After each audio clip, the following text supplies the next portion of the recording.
Le règlement sur l'intelligence artificielle, c'est un règlement qui entre en application par phase. Donc en février dernier, la première phase concernait les IA dites sensibles et celles en particulier qui présentent de tels dangers qu'elles sont regardées comme inacceptables.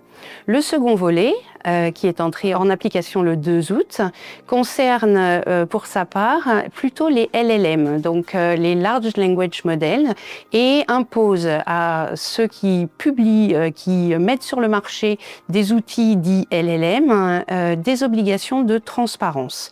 De deux types en fait, obligation de transparence concernant le fonctionnement des outils d'intelligence artificielle, les fonctionnements algorithmiques, et ça c'est de la documentation qui doit être mise à la disposition des autorités, et également des obligations quant aux sources qui ont été utilisées pour entraîner l'outil d'intelligence artificielle. Les éditeurs de LLM doivent être en mesure de dévoiler, de publier leurs sources, d'indiquer quel est l'outil, quelle est la matière première qui a été utilisée pour entraîner l'IA.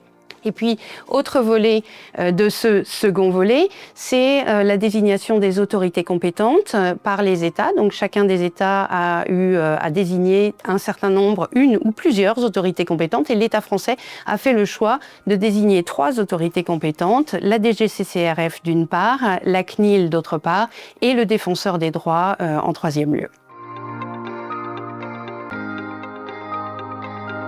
L'intelligence artificielle a plusieurs impacts sur les professions juridiques. Aujourd'hui, évidemment, l'impact sera différent selon les professions juridiques. Tout le monde ne peut pas avoir exactement le même impact, qu'on soit un grand cabinet d'avocats, un plus petit cabinet d'avocats, une juridiction. L'impact n'est pas exactement la même. Mais d'une manière générale, l'intelligence artificielle permet à tous de gagner du temps, de gagner en efficacité, de se concentrer davantage sur des tâches à forte valeur ajoutée.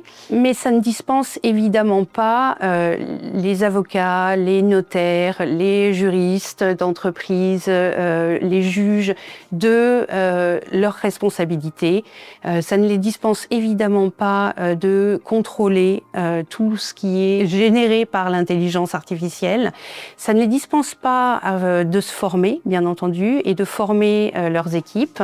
La formation, elle doit être continue. Il est essentiel que l'outil d'intelligence artificielle reste vraiment au service de la profession juridique et ne soit pas utilisé en lieu et place des juniors, en lieu et place des jeunes, que au contraire, en fait, lorsqu'on travaille avec quelqu'un de plus jeune, on lui met très vite ces outils à disposition, qu'on ne craigne pas qu'il puisse l'utiliser à mauvais escient. En toute hypothèse, le rôle du senior dans une profession juridique, c'est toujours de contrôler ce que les plus jeunes auront réalisé, ce qu'ils auront fait, et par conséquent, l'outil d'intelligence artificielle ne remplacera évidemment pas le professionnel du droit.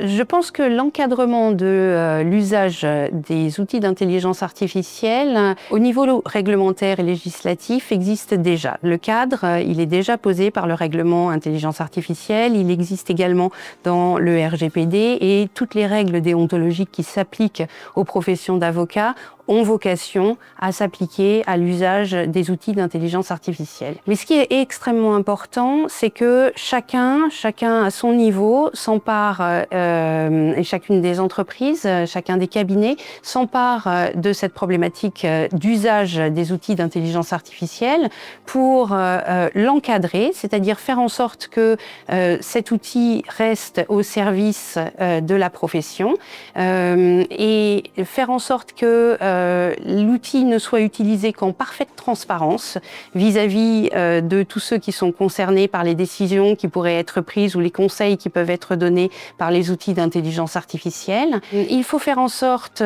que tout le monde soit formé, et je ne parle pas uniquement de la formation des jeunes qui évidemment est essentielle, mais également d'une formation continue de tous à l'usage des outils d'intelligence artificielle en amont même du moindre usage de cet outil. Il faut que chacun apprennent à questionner en fait les outils d'intelligence artificielle, apprennent à pouvoir contredire des outils d'intelligence artificielle et donc se familiarisent avec ces outils et leur mode de fonctionnement. Ce qui implique de choisir des outils dont les algorithmes sont expliqués par les éditeurs, qu'on puisse les comprendre et le cas échéant les auditer, et ce qui implique également tout simplement de véritablement se familiariser avec un outil avant de pouvoir lui faire la moindre confiance et bien entendu savoir ne lui déléguer que des tâches d'exécution et jamais quoi que ce soit de stratégique ou de décisionnel.